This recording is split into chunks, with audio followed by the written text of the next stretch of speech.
जब भी आपका कोई परिवारजन या कोई भी बीमार पड़ता है, सीरियसली बीमार पड़ता है या कोई चीज़ें ऐसी होती हैं, तो जब कभी भी आप प्राइवेट हॉस्पिटल्स की तरफ जाते हो, गवर्नमेंटेड की बात नहीं कर रहा, प्राइवेट हॉस्पिटल्स की तरफ जब आप जाते हो, तो ये जो डॉक्टर्स होते हैं, basically they are not doctors.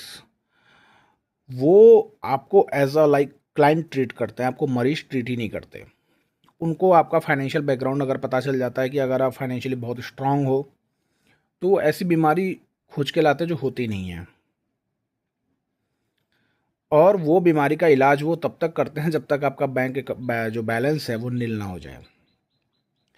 तो जब भी आप मैं आपको सजेशन देता हूँ कि जब भी आप किसी ऐसे हॉस्पिटल में जाओ, जब भी किसी ऐसे हॉस्पिटल में इलाज कराने जाइए, तो आप एक दो और जो हॉस्पिटल्स हैं वहाँ पे भी ज़रूर जांच कराइए, ज़रूर वहाँ पे डॉक्टर को दिखाइए, अगल बगल से ज़रूर पता करिए, गवर्नमेंट के रेट से कंपेयर करिए।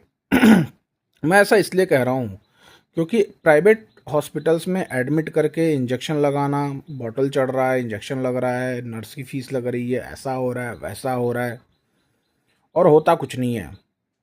कई जगह तो ऐसा होता है कि जो मतलब बीमारी होती ही नहीं है उसका भी इलाज होता है और खूब बिल बनता है। ऐसी ऐसी दवाइयाँ लिखी जाती हैं जिसके कंपोजिशन की दवाइयाँ जो है कम सस्ते दामों में उपलब्ध होती हैं, फिर भी वो दवाइयाँ लिखी जाती हैं। केमिकल कंपोजिशन भी सेम होता है, बस ब्रांड नेम चेंज हो जाता है, राइट। जैसे कि इसका मतलब ऐसा होता है कि जैसे केमिकल कंपोजिशन का मतलब ये होगा कि जैसे मैंने ये टी शर्ट पहनी है, ये भी सेम कॉटन का है और कोई और कंपनी का है वो भी कॉटन, कॉटन तो कॉटन होता है, लेकिन ब्रांड नेम चेंज हो जाता है तो रेट चेंज हो जाते हैं।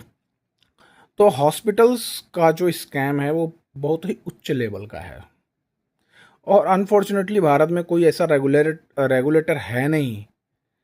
तो रेगुलेटर नहीं है तो इसलिए वो अपनी मनमर्जी करते हैं और यूनियन बना लेते हैं, धरना प्रदर्शन करते हैं खूब, कोई रोक टोक नहीं है। तो इंडिया में जो मेडिकल स्कैम है वो बहुत बड़ा स्कैम है, इवन सबसे बड़ा स्कैम है। एजुकेशन स्कैम, ब्यूरोक्रेसी स्कैम से भी बड़ा स्कैम है मेडिकल स्कैम। और इस पर कोई आवाज़ नहीं उठाता। मरीज मर जाता है, मरे हुए आदमी का इलाज होता है, आपने कई जगह देखा होगा, आदमी मरे हुए 8 दिन हो गया उसका भी इलाज हो रहा है।